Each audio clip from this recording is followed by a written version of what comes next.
Bộ tranh minh họa East Meets West Đông Tây Giao thoa của Yang Liu đã xuất bản hơn chục năm nhưng vẫn là cuốn sách thú vị, thu hút nhiều độc giả nhờ việc chỉ ra những khác biệt trong văn hóa Đông Tây một cách rất hóm hỉnh và có lý, khiến rất nhiều người gật gù, tán thưởng. Yang Liu là nghệ sĩ người Đức gốc Trung Quốc đang sống và làm việc tại Berlin. Bằng lối minh họa với những nét vẽ hết sức đơn giản nhưng lại có hiệu ứng diễn đạt rất cao, cô đã khiến cuốn sách chiếm được cảm tình của mọi tầng lớp người đọc. Techbit xin giới thiệu cuốn sách này với bạn đọc cùng một số hình ảnh minh họa chọn lọc giúp mọi người phần nào hiểu thêm về nội dung hấp dẫn của cuốn sách.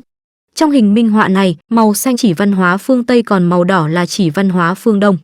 Về suy nghĩ và quan điểm, nhìn vào minh họa này không ít người sẽ đồng tình với tác giả rằng người phương Tây có xu thế trình bày quan điểm ngắn gọn, xúc tích, trực diện, đi thẳng vào vấn đề. Trong khi đó người Á Đông thường có thói quen nói vòng vo, nói giảm, nói tránh để đối phương ngầm hiểu.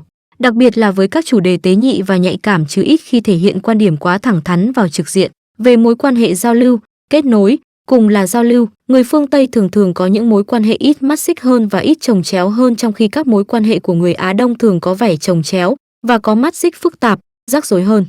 Nói đến sự đúng giờ, theo như tác giả, người phương Tây có xu thế đúng giờ hơn trong khi đó mức dao động giờ hẹn của người Á Đông thường có sự linh hoạt khá lớn mà chúng ta hay gọi là giờ cao su.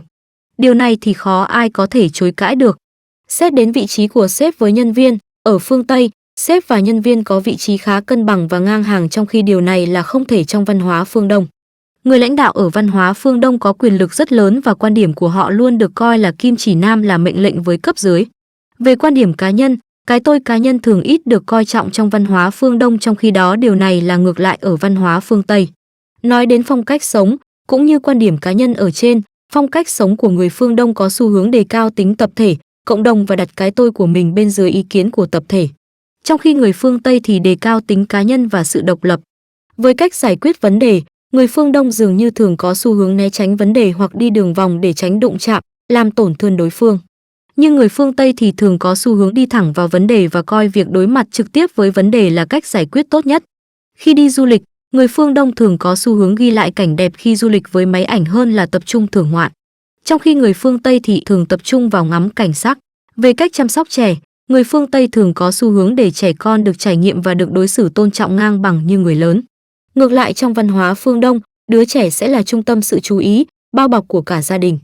Người phương Tây thường có xu hướng tắm sáng trong khi người phương Đông lại thích tắm tối. Đối với cuộc sống của người già, người lớn tuổi trong văn hóa phương Đông thường có niềm vui quây quần bên con cháu, đặc biệt nhiều người còn lấy việc chăm cháu cho con làm niềm vui.